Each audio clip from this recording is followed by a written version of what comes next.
Als Zwiefall fängt beim Häusertantler an und deichselt das Geschäft so, dass sie und ihre Bub und Sarah und derer sein Onkel nicht aus einer Hirbe rausgeschmissen werden, wie es verkauft wird.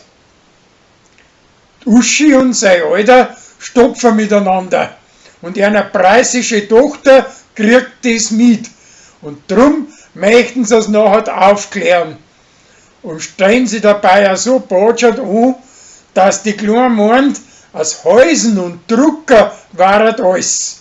Und drum lässt sie sich nimmer Häusen und Drucker, weil es wollen hat, dass davon einen ledigen Bangert kriegt. Schließlich zeigen sie ihr nachher einen Pornofilm, damit das lernt, wie es geht. Kathi ruiniert an Hummel sein Blärmesammer und der Chris kauft dafür einen Neichen. Aber die Uschi kriegt das falsch mit und meint, der Chris war der Kathi sein Sommerspender. Das verzapft auch gleich an Hummel und steht schließlich recht blöd da.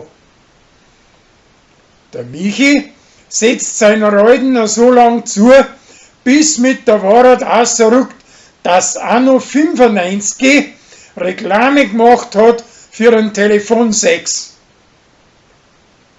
Der Gregor verlangt von seinen preisischen Kindern, dass sie Stirnglander polieren. Und das machen sie bestens. An Brei geht der Diritari aus.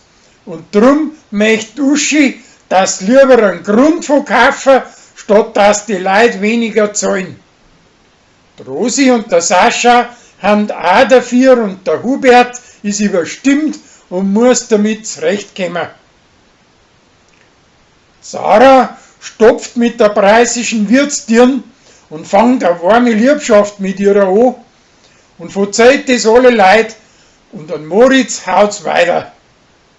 An Pfarrer ist es aber gar nicht recht, weil sie Todsünd ist. Und ihren Onkel taugt's auch nicht und er wird streitet mit ihrer.